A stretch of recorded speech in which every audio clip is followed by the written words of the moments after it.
एक तरफ ये महामारी के समय पर जहाँ गरीब आदमी भूख से मर रहा है और आम जन को ये नहीं समझ में आ रहा कि उसका पैसा कहाँ से आएगा कल, सरकार ने जो जनता के विरोध के अंदर जो कल फैसले लिए हैं, मैं उनकी पूरी तरह से आलोचना करती हूँ।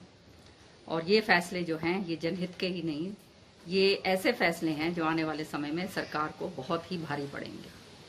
आपने देखा कि अंतर्राष्ट्रीय स्तर के ऊपर तेल और डीजल की कीमतें जो हैं कच्चे तेल की, वो पूरी तरह से गिर चुकी हैं पूरी तरह से। और यहाँ पर उसका आम जनता को ऐसे समय पर, ऐसे महामारी के समय पर फायदा देने के बजाय सरकार ने जो है दोहरी मार उनके ऊपर डाल दी है। पेट्रोल डीजल जो है इतना महंगा कर दिया। बस का जो किराया है वो 85 रुपीज से लेकर 100 रुपए तक जो है कर दिया है। तो ये बस का किराया जो है ये आम जन की जेब के ऊपर ही डाका है, क्योंकि गरीब आदमी के अलावा तो और कोई बस में चलेगा नहीं। साथ ही साथ जो है वैट और डीजल के ऊपर जो है एक एक रुपया जो है बढ़ाकर, ये भी जो है आम जन जो है, किसान भाई है, आम है, उनकी जेब के ऊपर डाका है। क्योंकि ये जो आज के दिन जो है किसान जो है वैसे ही त्राही त्राही हो रही है पूरे देश के अंदर, और वैट और डीजल वैट और टैक्स जो है वो बढ़ाकर डीजल और पेट्रोल के ऊपर, ये बहुत ही जो है घातक काम जो है आम जनता के साथ सरकार ने करा है। अब आप देखिए कि मार्केट फी कभी भी नहीं ली जाती थी मंडियों के अंदर, और हमारे समय पर हमारी सरकार ने इसको खत्म कर दिया था क्योंकि ये जनहित का काम था। मुझे हैरानगी होती है ये देखकर कि इसके ऊपर भी इन्होंने नहीं छोड़ा। एक एक पैसा जो है ये निकालने की कोशिश कर रहे हैं। 1 रुपया जो है सब्जियों के ऊपर और फलों के ऊपर जो है वो टैक्स बढ़ा दिया, और 1 रुपया बढ़ा दिया HRDF पे, जो है हरियाणा रूरल डेवलपमेंट फंड। अब हरियाणा रूरल डेवलपमेंट फंड तो जो है वो काम आता है डेवलपमेंट काम के लिए, तो आज के दिन डेवलपमेंट का काम तो कुछ हो नहीं रहा है। तो ये जो 1-1% जो टैक्स दोनों जगह लगाया है, ये सीधी मार इसकी जो है ये गरीब जनता की जेब पर पड़ेगी। पहले ही उसकी जो है उनको तनख्वाहें नहीं मिल रही हैं, महीनों महीनों हो गए हैं। मेरे को कई कर्मचारी बता रहे थे कि 12-12 महीने ऐसे हैं पब्लिक हेल्थ के और दूसरे जो हैं जहां पे उनको तनख्वाहें नहीं मिली। तो तनख्वाह नहीं मिल रही हैं, पैसे उनके पास है नहीं, खाने को उनके पास रहा नहीं, और आप टैक्स पे टैक्स आप लगाए जा रहे हो। तो ये जो है बहुत ही गलत बात जो है सरकार ने जनता के साथ करी है।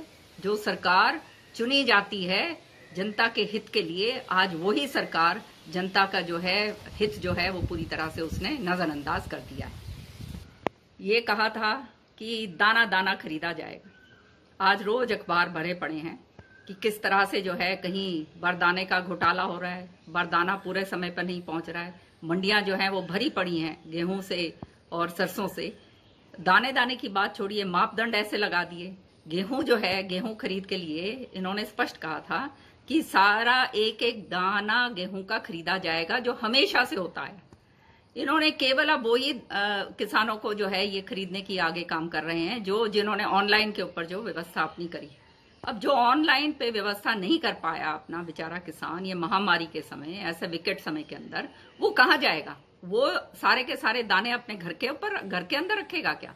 सरकार को ये नहीं समझ में आती कि किसान जो है वो बर्बादी के कागार के ऊपर आके खड़ा हो गया है, और उसको सहूलियत देने के बजाय, वो अन्नदाता को सहूलियत देने के बजाय आप उसके ऊपर मार पे मार आप डाले जा रहे हैं। अच्छा होता सरकार ने जो ये मंडियां जो बनाई हैं, सारा कुछ करा है, अगर ये इस तरह की कोई व्यवस्था करते कि जहां सरकार जो अपना किसान भाई है उसके खेत जो है गांव के अंदर, खेतों के अंदर जाके अगर खरीद हो जाती तो ज्यादा अच्छा होता। लेकिन दुर्भाग्य की बात कि ये सरकार जो है कोई भी हित के काम के बारे में सोचती ही नहीं।